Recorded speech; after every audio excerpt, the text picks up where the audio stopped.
Hi, I'm Scott from Docking Drawer, and I'm going to show you how to install a docking drawer in this drawer right here. So first thing to do is, it's a lot easier if you take either a top or a bottom drawer out. Just makes it easier to access and to see and everything like that. Second thing is, of course, you're going to need power. This drawer already has power in the back because of these pop-up outlets, so that makes things really easy. It's going to be a simple job. But you're always welcome to check out our other video which shows you how to install a power outlet back behind the cabinets. Okay, so first thing that I'm going to do is just kind of roughly figure out where I want to put the docking drawer. So I know I want it on the right side of the drawer, so I'm just going to kind of line it up here and make sure that the arms stay clear of the drawer glides, and I don't see any other issues. And then what I'll do is just take my blue painter's tape and just really roughly mark the left and right sides. This is a docking drawer duo, but it would be the same process for a single. So that's going to tell me, about where I want it. I've also printed out my template. I'll use this in just a minute, but printed out my template. I got it off the dockingdrawer.com website, resources, cutout templates, and I was careful to set my printer for 100% scale, so that the template comes out the right size. And if you're not sure whether it printed out the right size, template is dimensioned, and so you can just put a tape measure from the dimension lines and just make sure that it reads what's printed on the paper. If it does, then you're good to go. All right, so next step then is to cut out the back of the drawer box. Okay, so I'm all set to mark the cutout in the back of the drawer box where I want it. I've already got my template taped into position here, and a couple of notes on that. So first thing on the template, it's helpful to have a little punch like this. A nail set will work, even a nail will work. And the second thing is, I'm going to be using a tool. It's a new tool that I just got. It's called a multi-tool, and it allows you to kind of plunge cut directly into wood without the blade going all the way through. You can just start directly into the wood. So our template is set up so that you can either use something like this, or you can drill 4 holes and use a jigsaw. This time I'm going to use the multi-tool. So instead of marking the center of the hole that I want to drill, I'm going to mark the edge of the cutout. And then I'm going to draw lines and use the multi-tool to make my hole. So I'm going to just go to the corner, all 4 corners of the cutout template here.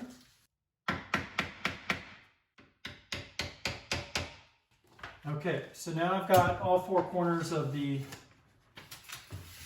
rectangular cutout marked. I grab my Sharpie and my ruler, and I'm going to mark this.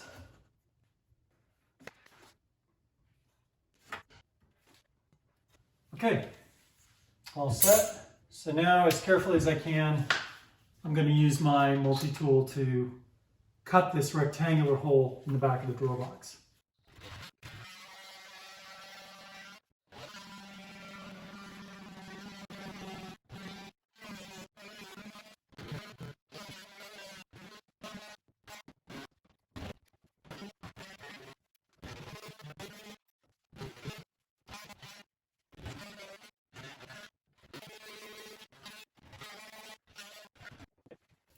All right, so I've got my rectangular cutout. I'm just going to grab my docking drawer and just do a quick fit check before I bring it up and install it. So I should be able to slide in through the back. A little bit tight here, but that looks like it's going to work. Yep, there we go. Okay, so that's going to work. So I'm good here. Now I'm going to bring it upstairs. I'll fit it in the drawer and rig the arms, and then plug it in and we're good to go. Okay, so the drawer is back in place, and I decided to take the bottom drawer out to give myself a bit more room and access for the rear bracket. But I've got everything set up.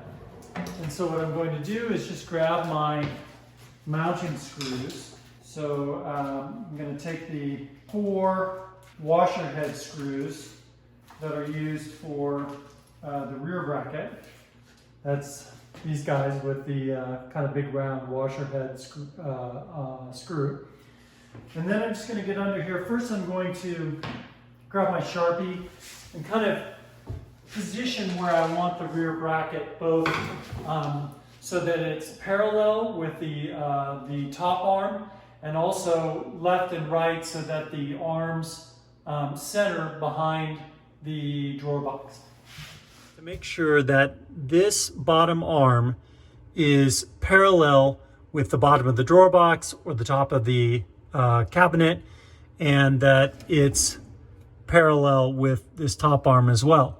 I used a square to draw a perfectly vertical line here, and then as I'm locating this rear bracket, I just make sure that this part of the bracket is parallel to my vertical line, and that will help you get these arms nice and straight.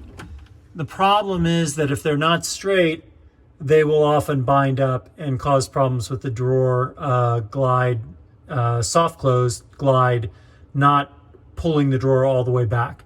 Okay, here's an example of how to adjust the arms on a docking drawer so that they end up in the middle of the gap between the back of the drawer box and the wall.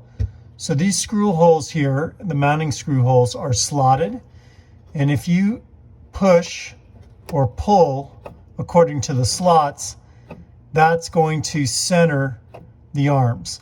So what you want to do is kind of find the center spot like that, and then lock them in place with a screwdriver, and that is going to ensure that the arms are centered behind the drawer box and they don't hit either the drawer box or the wall when you close the drawer.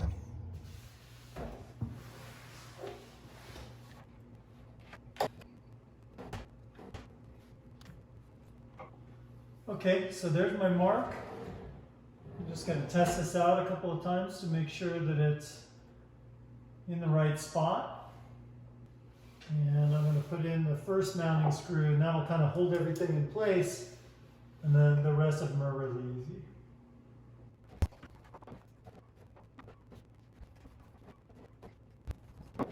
Okay, so that's it for the rear bracket. Then I just have 4 more of the small bevel head screws to fix the box to the back of the drawer box. Cover plate on, clean up, and that's it. Thank you very much for watching.